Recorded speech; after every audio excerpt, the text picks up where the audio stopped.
এই যে আমাদের সামনে চলে আসছে মুহররম মাস, এই মুহররম মাসের 10টি গুরুত্বপূর্ণ আমল, এই আমলগুলা যদি আপনি করতে পারেন, আল্লাহ রসুল সাল্লাল্লাহু আলাইহি ওয়াসাল্লাম বলেছেন, ইয়া আমার উম্মতি মুহাম্মদিরা, যখন মুহররম মাস যখন শুরু হবে, কারণ আরবি মাসের প্রথম মাসটাই হচ্ছে মুহররম মাস।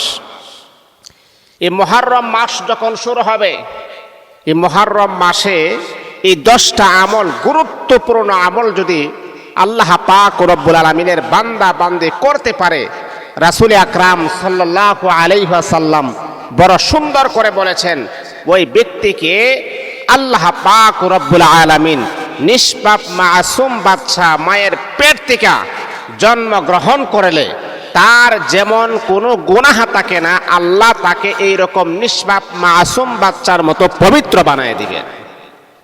তাহলে বাবা, আমরা তো এই পৃথিবীতে আসছি, আমরা গুনাহ করি, আমরা অন্যায় করি, আমরা অপরাধ করি।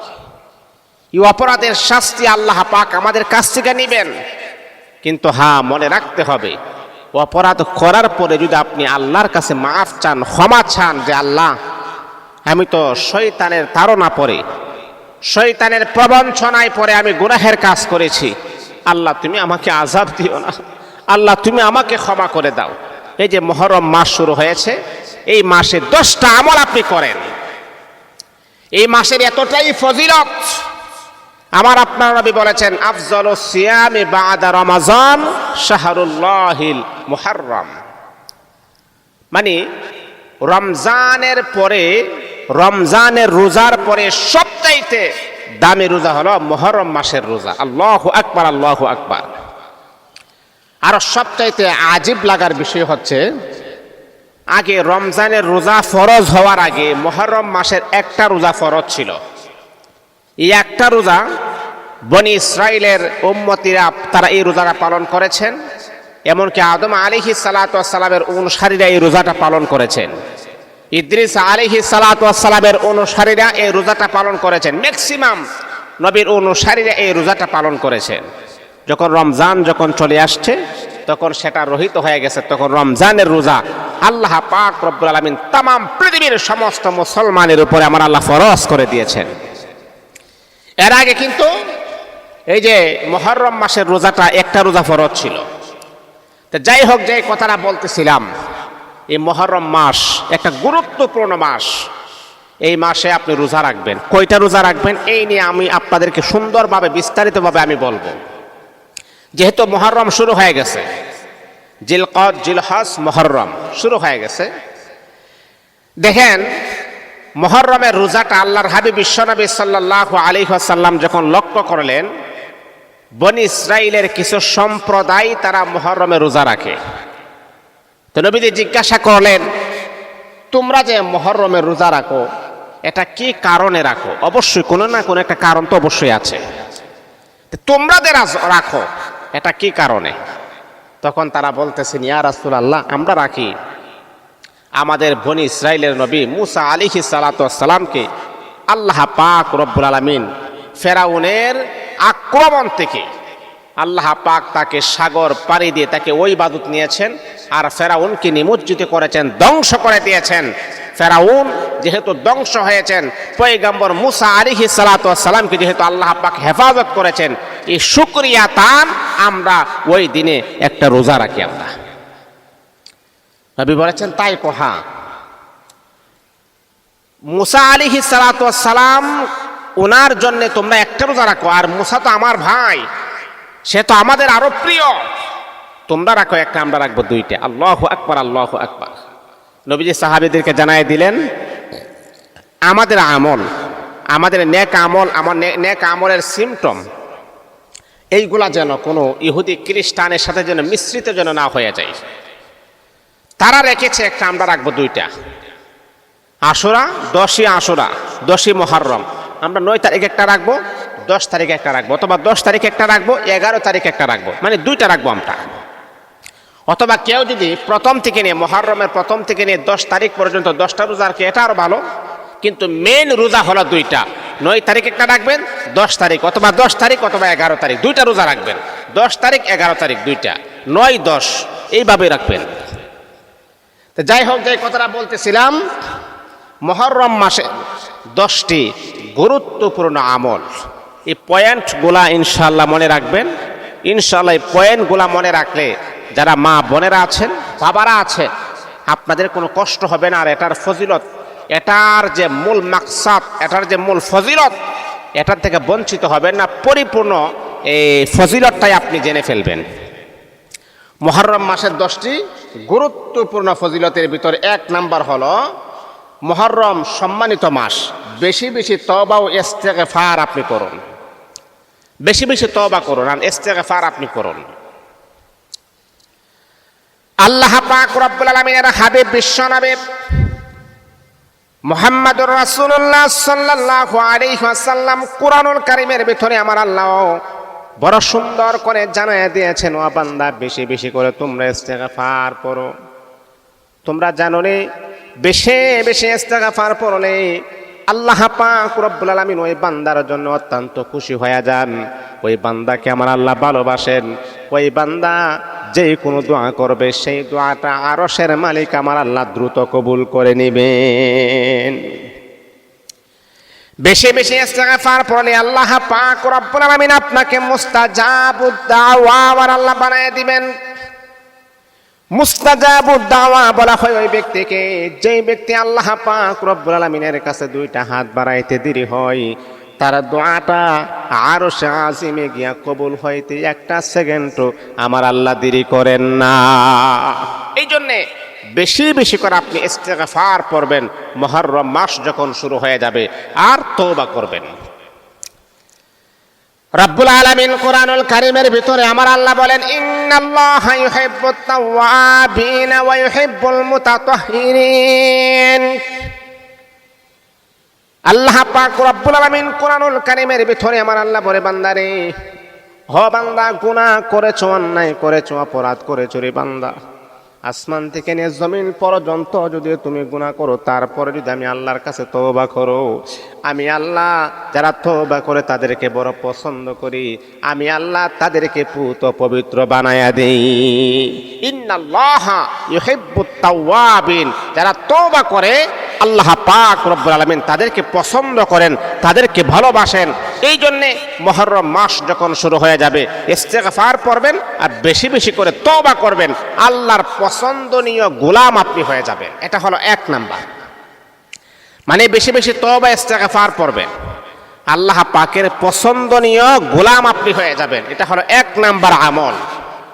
2 নাম্বার হলো নফল রোজা রাখা, বিশেষ করে 9 ও 10 মুহররম অথবা 10 ও 11 মুহররম রোজা রাখা সুন্নাত। রোজা রাখা কি সুন্নাত, মানে 9 ও 10 মুহররমে রোজা রাখা অথবা 10 ও 11 মুহররমে রোজা রাখা সুন্নাত। এই রোজাটা রাখবেন। মা বোনেরা যারা আছেন, মুহররম মাস খেয়াল করে, মুহররম মাস কত তারিখ সেটাকে আপনারা জাস্টিফাই করে জেনে আপনারা 9, 10 2টা রোজা রাখবেন। যদি কেউ রাখতে চায় যে না হুজুর আমি আরো বেশি রাখবো, তাহলে আপনারা মনে করেন মুহররম মাসের শুরু থেকে নিয়ে 10 তারিখ 10টা রোজাও রাখতে পারেন, এতে কোনো সমস্যা নাই। কিন্তু মেইন পয়েন্ট, মেইন রোজা হলো 2টা। এই রোজাগুলা রাখলে আমার কি ফায়দা হবে, কি উপকার হবে? আল্লাহর হাবিব বিশ্বনবী মুহাম্মদুর রাসূলুল্লাহ সাল্লাল্লাহু আলাইহি ওয়াসাল্লাম জানায়া দেন, সাহাবীরা, এই মুহররম মাসে যদি তোমরা 2টা রোজা রাখো, 9, 10 2টা রোজা যদি তোমরা রাখো, তাহলে 2টা রোজার ফজিলত তুমি জানো নি কি হতে পারে? সাহাবীরা বলে, আল্লাহু আ'লামু ওয়া রাসূলুহু, আল্লাহ এবং তার রাসূলই ভালো জানে। ইয়া রাসূলুল্লাহ, ইয়া হাবিবাল্লাহ, ওগো আল্লাহর নবী, তাহলে এটার ফজিলত কেমন হতে পারে, এটার মাকাম কেমন হতে পারে?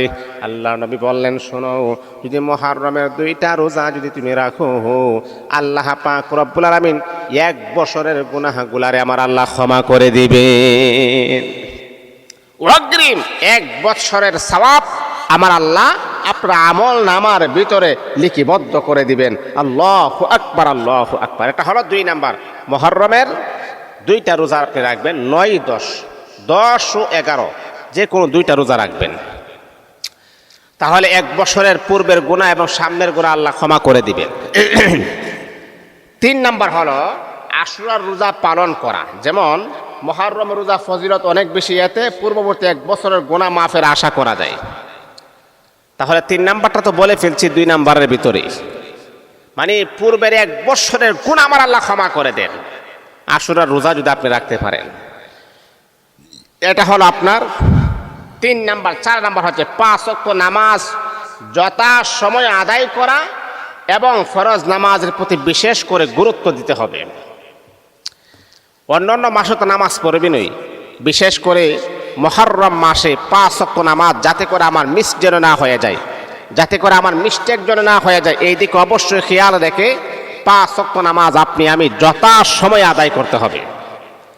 আমরা তো মনে করেন জোহরের নামাজ পড়ি আসরের সময়, আসরের নামাজ পড়ি মাগরিবের সময়, না, এটা করা যাবে না। যথা সময় আপনি নামাজ আদায় করবেন। আপনি যে কোনো প্রান্তে আপনি থাকেন না কেন, কাজ করেন, আপনার শরীরটা পবিত্র থাকলেই হবে। উযু করে আপনি খেতে খামারে চাষ করতেছেন, কাজ করতেছেন, সেখানেও আপনি নামাজ পড়তে পারেন, কোনো সমস্যা নাই। যথা সময় নামাজ পড়বেন, এটার একটা আলাদা একটা সওয়াব পাওয়া যায়। যথা সময় নামাজ পড়ার একটা মজাই আলাদা। কিন্তু আপনি নামাজ পড়েন, জোহরের নামাজ পড়েন আসরের সময়, আর আসরের নামাজ পড়েন মাগরিবের সময়, তাহলে কিন্তু এটার ইন্টারেস্ট আপনি পাবেন না। আল্লাহ পাক রব্বুল আলামিন বলে, বাংলা যথা সময় নামাজ পড়বা, যখন মসজিদের মিনার থেকে যখন আজান হয়ে যায়, হাইয়া আলাস সালাহ, হাইয়া আলাল ফালাহ, এ আমার বান্দা কল্যাণের দিকে এসো, সফলতার দিকে এসো। যখন তোমাদেরকে যখন আহ্বান করা হয়, তখন যদি তোমরা পারো, যদি তোমাদের এমন কোনো কাজ যদি না থাকে, তাহলে ঘর থেকে বের হয়ে মসজিদে এসে তোমরা নামাজ পড়বা। আর যদি মনে করো না না আমার কাজ, প্রচুর কাজ, তাহলে তুমি ঘরের ভিতরে নামাজ পড়লে আল্লাহ পাক রব্বুল আলামিন তোমার নামাজটাকে আমার আল্লাহ কবুল করে নিবেন। তুমি যদি বাহিরেও থাকো, তারপরে যদি নামাজ পড়ো, সেতে কোনো সমস্যা নাই, কিন্তু যথা সময় আপনি নামাজ আদায় করবেন। 5 নম্বর হলো মুহররম মাসের 10টি গুরুত্বপূর্ণ আমল। এর ভিতরে 6 নম্বর আমল হলো কোরআন তিলাওয়াত করা। আপনি আল্লাহ পাক রব্বুল আলামিনের কোরআনটা আপনি তিলাওয়াত করবেন। আপনি জানেন ইমামে আজম আবু হানিফার কাছে গ্রাম্য লোক এসে বলতেছেন, হুজুর আমি তো আল্লাহর সাথে কথা বলতে চাই, আপনি আমাকে একটু প্রসেসিং করে দিবেন যে আল্লাহর সাথে কিভাবে কথা বলা যায়। ঠিক গ্রাম্য লোকটা মনে করছে আসলে আল্লাহর সাথে কথা বলাটা খুবই কঠিন। কঠিন তো হবেই, কারণ দুনিয়ার লাইনে আপনি যখন কোন এমপি মন্ত্রীর সাথে যখন কথা বলবেন, কত মাধ্যম আপনাকে ফেস করতে হয়, কত মাধ্যম আপনাকে ধরতে হয়, তারপরে আপনি প্রাইম মিনিস্টারের সাথে কথা বলতে পারবেন। এর আগে আপনি আর কথা বলতে পারবেন না। গ্রাম্য লোকটা মনে করছে দুনিয়ার একটা প্রেসিডেন্টের সাথে কথা বলতে গেলে এতগুলা সিমটম, এতগুলা আলামত ফেস করতে হয়, এতগুলা মাধ্যম লাগে। আর আল্লাহ পাক রব্বুল আলামিনের সাথে আমি কথা বলবো, অবশ্যই অবশ্যই এর তো একটা মাধ্যম আছে। ইমামে আজম তার কথা বুঝতে পেরে বলতেছেন যে বাবা, আপনার ঘরে কি আল্লাহর কালাম নাই? কহা আছে তো। আপনার ঘরে কোরআন শরীফ আছে? কহা আছে। আপনি কি জানেন হাযা কালাম রব্বি, এটা আল্লাহর কালাম। যেই ব্যক্তি আল্লাহর কোরআন পড়ে সে যেন সরাসরি আরশের মালিক আমার আল্লাহর সাথে কথাই বলতে আছে। আল্লাহু আকবার, আল্লাহু আকবার, আল্লাহু আকবার। ইমামে আজম আবু হানিফা ওই গ্রাম্য লোকটাকে বললেন যে বাবা,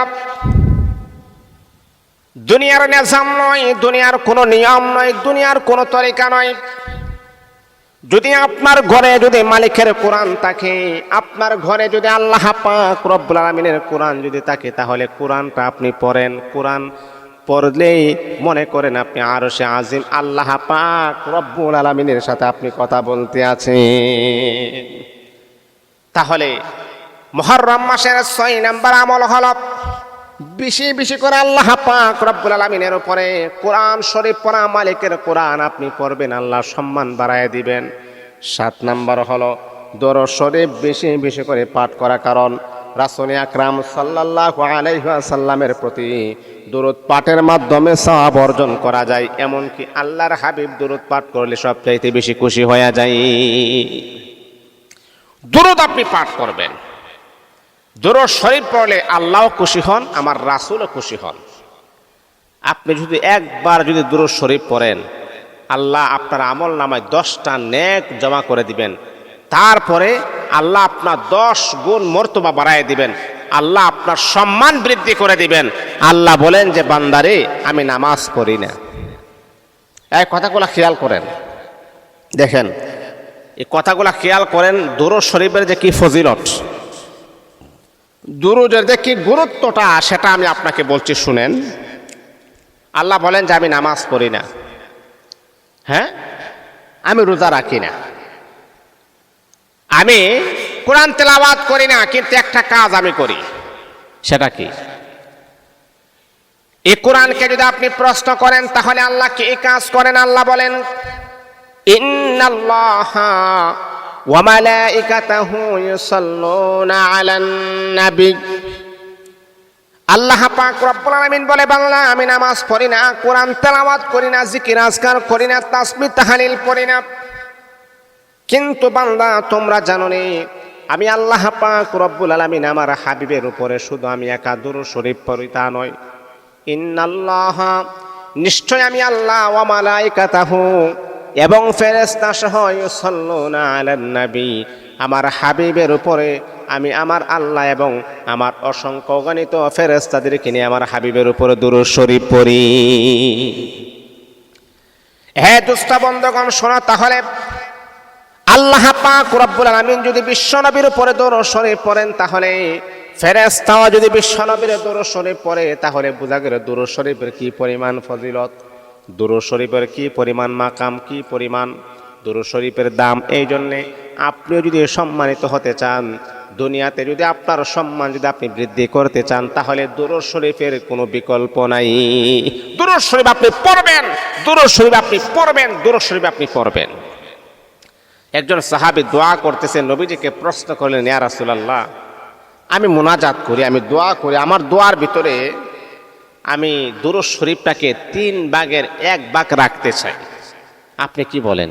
নবীজি বলতেছেন আরেকটু বাড়ায়া পড়লে বা আরেকটু বাড়ায়া পার্সেন্টেজটা আরেকটু বাড়লে আরো ভালো হয়। তো সাহাবী তো তাদের মনটা তো অনেক নরম ছিল, মনের ভিতরে যা ছিল মুগ্ধা তারা তাই প্রকাশ করতেন।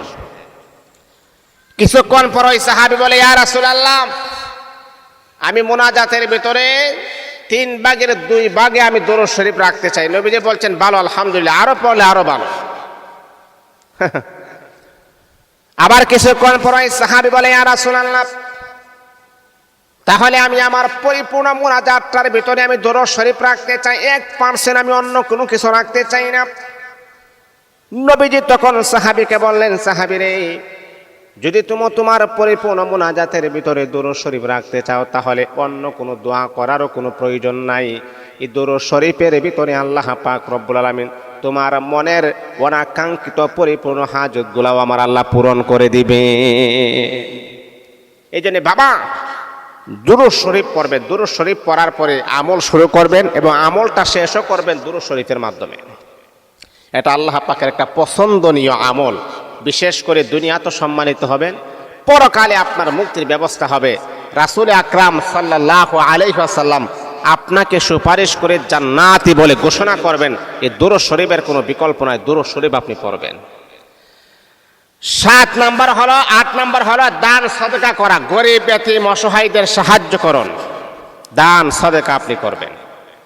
as-সাদাকাতু তারুদ্দুল বালা, হাদিস আছে না একটা, যে দান সদকা বালা মুসিবত দূর করে। এটা আসলে বাস্তব, এটা আসলেই বাস্তব। দান সদকা আপনি করবেন। মনে করেন আপনি আজকে সকালবেলা আপনি অনেক দূরে সফরে আপনি যাবেন, সেখানে যানবাহন আছে, গাড়ি ঘোড়া আছে।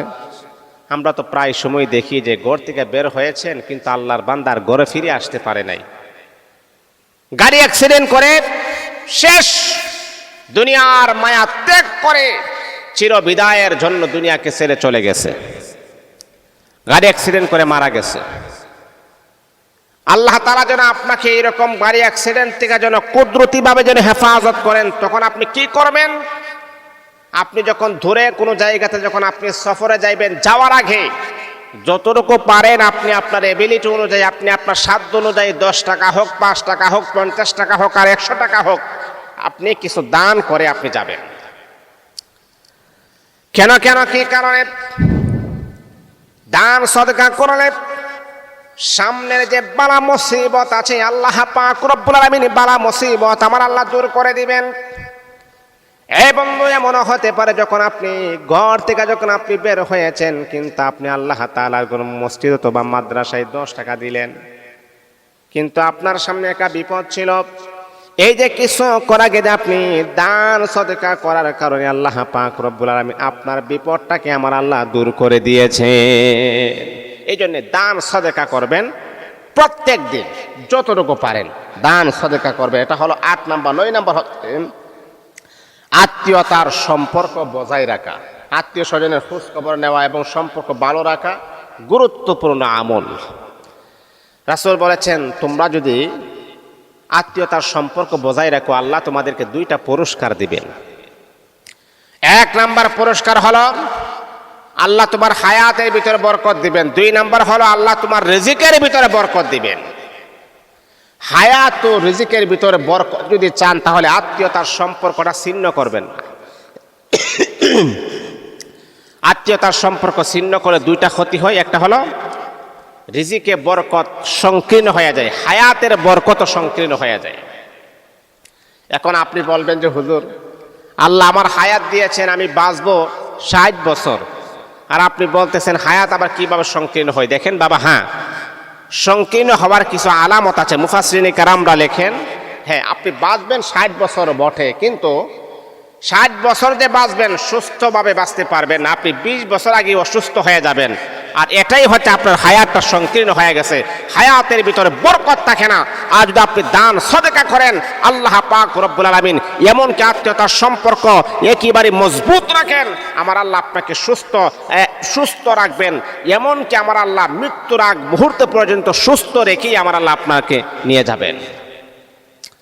এই জন্য বিছানায় কষ্ট করতে হবে না, মানুষের বোঝা হওয়া লাগবে না। একটা মানুষ যখন অনেক দিন পর্যন্ত যখন বিছানায় যখন বসা থাকে বা শুয়ে থাকে, তখন মানুষের বোঝা হয়ে যায়। প্রস্রাব পায়খানার কত চাপ করা যায়, পরিষ্কার করা যায়, তখন মানুষের বোঝা হয়ে যাবে। আল্লাহ আপনাকে এরকম মানুষের বোঝা রাখবে না। এই জন্য আপনি আপনার আত্মীয়তার সম্পর্কটাকে আপনি মজবুত রাখবেন, ছিন্ন করবেন না। রাসূল আকরাম সাল্লাল্লাহু আলাইহি ওয়াসাল্লাম বলেন, আত্মীয়তার সম্পর্ক যদি মজবুত হয়, তাহলে আল্লাহ পাক রব্বুল আলামিন রিজিকের ভিতরে আমার আল্লাহ বরকত নাজিল করবেন। রিজিকের ভিতরে আমার আল্লাহ অনেক বরকত দিবেন। এমনকি হায়াতের ভিতরে আমার আল্লাহ বরকত দিবেন, হায়াতটাকে আমার আল্লাহ সংকীর্ণ করবেন না। আল্লাহ পাক রব্বুল আলামিন রিজিকের ভিতরে বরকত দিবেন, এমন এমন জায়গা থেকে আমার আল্লাহ আপনার জন্য রিজিক বরাদ্দ করবেন, যেটা আপনি কখনোই ধারণাও করেন নাই যে এমন জায়গা থেকে কিভাবে আমার আল্লাহ আমার জন্য রিজিক বরাদ্দ করেছেন। এটা আপনার ধারণার বাহিরে, কিন্তু আল্লাহ আপনার জন্য সেখান থেকেও আমার আল্লাহ রিজিকের ফাইসালা করে দিবেন, রিজিক বরাদ্দ করে দিবেন, যেটা আপনার কাছে অকল্পনীয় মনে হয়েছে, মানে একেবারে ধারণার বাহিরে, সেটাও আমার আল্লাহ করে দিবেন। এটা হলো 9 নাম্বার। 10 নম্বর হচ্ছে আল্লাহর জিকির করা, সুবহানাল্লাহ, আলহামদুলিল্লাহ, আল্লাহু আকবার, লা ইলাহা ইল্লাল্লাহ ইত্যাদি ইত্যাদি জিকির বেশি বেশি আপনি করবেন। এই মুহররম মাস যখন শুরু হয়ে যায়, জিকিরগুলা করবেন। জিকির করলে আল্লাহর স্মরণে আপনি থাকবেন। আলা বিজিক্রিল্লাহি তাতমাইন্নুল কুলুব। আপনি জানেন অন্তরের খাদ্য হলো জিকির। অন্তরের খাদ্য কি? জিকির। জিকির করলে মনের মাঝে এক প্রকারের প্রশান্তি আমার আল্লাহ নাজিল করে, মনের ভিতরে প্রশান্তি আসে, মনের ভিতরে রহমত আসে, মনের ভিতরে বরকত আসে, প্রশান্তি। দেখেন, আমি প্রায় সময় বা ম্যাক্সিমাম সময় আমি বলি, দেখেন একটা কথা সবসময় মনে রাখবেন, টাকা পয়সা ধন দৌলত বা ব্যাংক ব্যালেন্স হইলেই যে মনের ভিতরে সুখ পাওয়া যায়, এটা সম্পূর্ণ ভুল ধারণা। টাকা পয়সা কখনো মানুষের মনের ভিতরে প্রশান্তি দিতে পারে না, মনের ভিতরে আনন্দ দিতে পারে না। মনের ভিতরে প্রশান্তি দেওয়ার মালিক হচ্ছেন আল্লাহ পাক রব্বুল আলামিন। আর এই প্রশান্তি আপনি কিভাবে আনবেন, এই প্রশান্তি আপনি কিভাবে লাভ করবেন, সেটা হলো জিকিরের মাধ্যমে আপনি লাভ করবেন। এই বন্ধুরে আমার, আপনি জিকির করবেন সুবহানাল্লাহ সুবহানাল্লাহ সুবহানাল্লাহ সুবহানাল্লাহ। আপনি জিকির করবেন, বেশি বেশি করে আপনি জিকির করবেন লা ইলাহা ইল্লাল্লাহ লা ইলাহা ইল্লাল্লাহ লা ইলাহা ইল্লাল্লাহ। বেশি বেশি করে আপনি রব্বে কাবার মালিকের জিকির করবেন, জবানটাকে পবিত্র করবেন। যেই জবান যত পবিত্র হবে, যেই জবান যত সুন্দর হবে, তার দোয়াটাও কিন্তু আল্লাহ পাকের কাছে তত বেশি গ্রহণযোগ্যতা হবে। এই জবান দ্বারা এত বেশি আপনি জিকির করেন, এত বেশি আল্লাহ পাক রব্বুল আলামিনকে আপনি স্মরণ করেন রে বাবা। এই জবান দ্বারা যখন আল্লাহ পাকের কাছে যখন কোনো জিনিস যখন চাইবেন, আল্লাহ ও মৌলাই কারিম, আল্লাহ তুমি আমাকে এই জিনিসটা দাও, তখন আমার আল্লাহ চিন্তা করে, হারে আমার যে এই বান্দা 24টা ঘন্টার ভিতরে আমি আল্লাহ এত পরিমাণ জিকির করে, এত পরিমাণ আমি আল্লাহকে স্মরণ করে, এত পরিমাণে আমি আল্লাহকে ডাকে, ওই বান্দা তার পবিত্র জবানে আমি আল্লাহর কাছে এই জিনিসটা চেয়েছি, আমি আল্লাহ কিভাবে তাকে না করে কিভাবে অস্বীকার করি। বান্দারে, হাদিসের ভিতরে আসছে, যার জবান যত বেশি সুন্দর হবে, তার ডাকটাও আল্লাহ পাক রব্বুল আলামিনের কাছে তত বেশি আমার আল্লাহ গ্রান্টেড করে দিবেন। এই জন্য বাবা, জিকির করবেন, বেশি বেশি করে আল্লাহর জিকির করবেন, জবানটা পবিত্র করবেন, তাহলে আপনার দোয়া মালিকের কাছে গ্রান্টেড হয়ে যাবে, কবুল হয়ে যাবে। এই জন্যে আমি আপনাদেরকে বলি, মুহররম মাসের 10টি গুরুত্বপূর্ণ আমল কখনো মিস করবেন।